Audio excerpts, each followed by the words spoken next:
महादेवीचं काय होणार? महादेवी पुन्हा नांदणीत परतणार?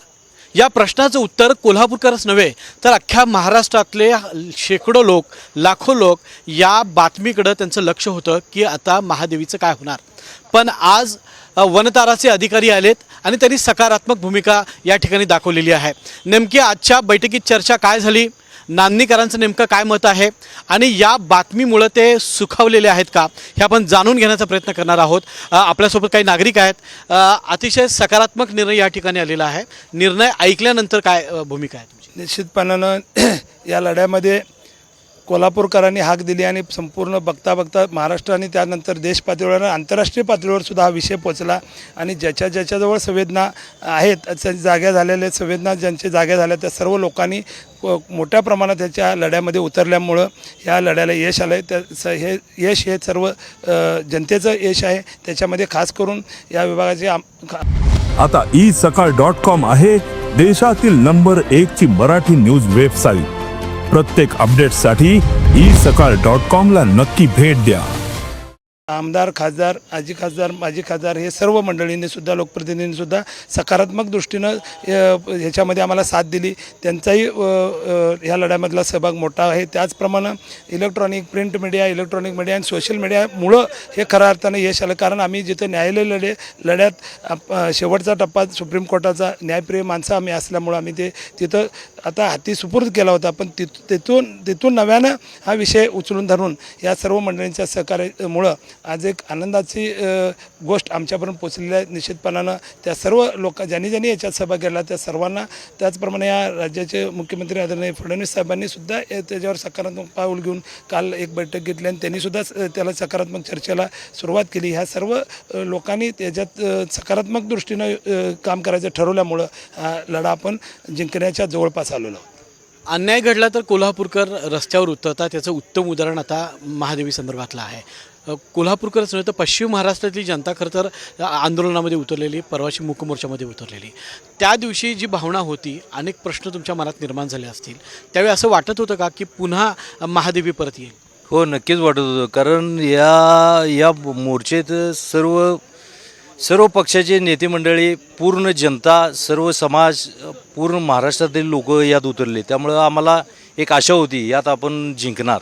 आणि या जिंकण्या पार्टीमुळं सोशल मीडिया, इलेक्ट्रिक मीडिया यांचं खूप हे झालं. आज जी बातमी आली, बैठक झाली, यशस्वी झाली, राजू शेट्टीने आता ती सुद्धा जाहीर केलेली आहे. काय वाटतं तुम्हाला नागरिक म्हणून या लढ्यासंदर्भात? या लढ्यात बऱ्याच लोकांचं योगदान आहे. जवळपास आम्ही गेले 10 दिवस म्हणजे माधुरी गेल्यापासून प्रचंड वेदना आमच्या गाववाल्यांच्यामध्ये किंवा पूर्ण कोल्हापूर जिल्ह्यात आणि जसं पसरलं पूर्ण महाराष्ट्रात होतं. कायदेशीर लढाई आम्ही हरलो, पण लोकांनी हे उचलून धरलं, कोल्हापूरकरांनी उचलून धरलं, सोशल मीडियाने उचलून धरलं आणि ब्रिंग बॅक माधुरी म्हणजे आमची माधुरी आम्हाला परत द्या, हे जे कॅम्पेन चाललं यामध्ये आम्हाला निश्चित आता विजय मिळाला असं वाटतंय. आणि विशेष करून आम्ही सर्व कोल्हापूरकर, पूर्ण महाराष्ट्राचं आभार मानतो. कसं वाटतं आता माधुरी परत येणार आहे? नक्कीच आनंद झाला आहे. कारण प्रत्येक जनसामान्यांनी हा आंदोलन हातात धरलेला. समोरचा शत्रू हा लहान नव्हताच, नक्कीच लहान नव्हता. अत्यंत बलाढ्य शत्रूसोबत कोल्हापूरकरांनी, एकंदरीत संपूर्ण महाराष्ट्राने झुंज देऊन हा जवळपास शत्रूला चितपट करण्यात कोल्हापूरकर यशस्वी झालेले आहेत. सर्वांचेच आभार. माधुरी खरं तर परत येईल, काही दिवसांनी महादेवी परत येईल. आता आपली जबाबदारी वाढलेली आहे. पण निश्चितपणानं ती जबाबदारी वाढलेली आहे आणि यानंतर याच्यापूर्वीसुद्धा त्याची प्रचंड चांगल्या पद्धतीने काळजी नांदणी मठाकडून आम्ही सर्व मंडळी घेतच होतो. पण पेटासारख्या या यंत्रणेसुद्धा या जनभावनेचा सुद्धा विचार करायला पाहिजे. ॲक्च्युली त्यांनी खोटे नाटे काही आरोप करून अशा पद्धतीनं हे सगळ्या घटना घडल्या. आणि त्याच्यानंतर मी ह्या निमित्तानं मी अंबानी परिवारालासुद्धा मनापासून धन्यवाद देतो की त्यांनी शेवटी जनभावनेचा विचार केला. पूर्वी त्याने ज्यावेळेला हाती इथून गेला त्यावेळेला त्यांना माहीत नव्हतं की अशा पद्धतीनं हे लोक रिॲक्ट होतील. आणि जनभावनेचा आदर करणं, एक पाऊल मागं घेऊन त्यांनी परत नांदणीमध्येच ती सुविधा जी देण्याचं त्यांनी अभिवचन आता ह्या बैठकीमध्ये दिलं. ही सकारात्मक दृष्टीसुद्धा निश्चितपणानं मी अंबानी परिवारालासुद्धा धन्यवाद देतो की तुम्ही खऱ्या अर्थानं हे सगळं जे आपण आज बोललो आहे ते लवकरात लवकर, म्हणजे जेवढ्या लवकर हे हाती, कारण शेवटी आम्ही काही म्हटलो तर प्रत्यक्षात माणसं कधी थांबणार आहेत की त्याला माधुरीला पाहायला मिळेल. त्या दिवशी लोक खऱ्या अर्थानं विजय उत्सव करणार आहेत. खरं तर सोशल मीडिया असेल, वेगवेगळ्या माध्यमातून महादेवी संदर्भात प्रश्न विचारले जात होते, चिंता व्यक्त केली जात होती. पेटावर एक मोठा राग या ठिकाणी निर्माण झाला होता. मी एक 2-3 पोस्ट अशा सुद्धा वाचलेल्या आहेत की पेटाच्या कार्यालयात प्रत्येक शहरातली 1,000 कुत्री नेऊन जी रस्त्यावर फिरणार आहेत ती आपण सोडूयात, त्याशिवाय ती वटणीवर येणार नाहीत. अशा पद्धतीची लोक आपल्या प्रतिक्रिया व्यक्त करत होते. याच्यावरून त्यांचं प्रेम लक्षात येते. निश्चितपणानं पेटा ही सुपारी घेऊन काही गोष्टी आपण करतोय काय अशा संशय येण्यात अशा पद्धतीचं वर्तन केलं. कारण शेवटी प्राणी हा प्राणी आहे, तो हत्ती असू दे, घोडा असू दे किंवा मग कुत्रा असू दे, मांजूर असू दे.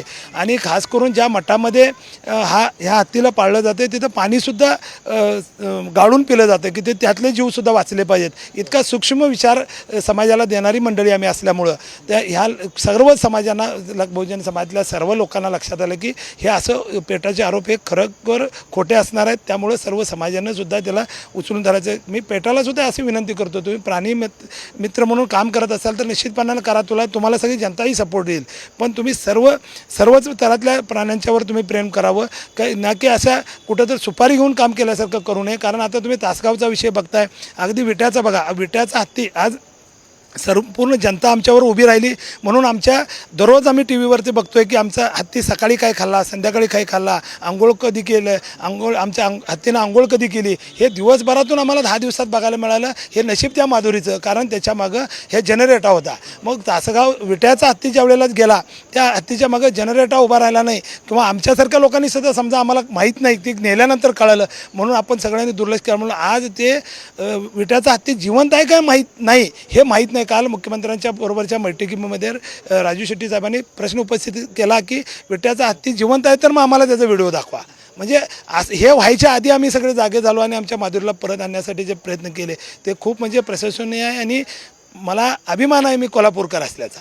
आपण पाहिलं की जो लढा सुरू होता महादेवीसाठी तो लढा आता यशस्वी झालेला आहे. काही दिवसामध्ये पुन्हा वनतारातून महादेवी परत येईल ही बातमी ऐकल्यानंतर कोल्हापूरकर असतील, नांदणीकर असतील, सगळ्यांमध्ये आनंदाचं वातावरण निर्माण झालेलं आहे. आता त्यांना प्रतीक्षा आहे पुन्हा एकदा आपल्या माधुरीला किंवा माधवीला मठाच्या परिसरामध्ये बागडताना पाहायची. कॅमेरामन सचिन सावंतसोबत मी रणजित माजगावकर, साम TV, कोल्हापूर.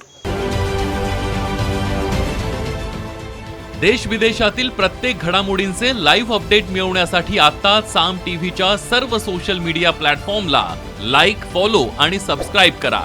तसंच सर्व नोटिफिकेशनसाठी बेल आयकॉन प्रेस करायला विसरू नका.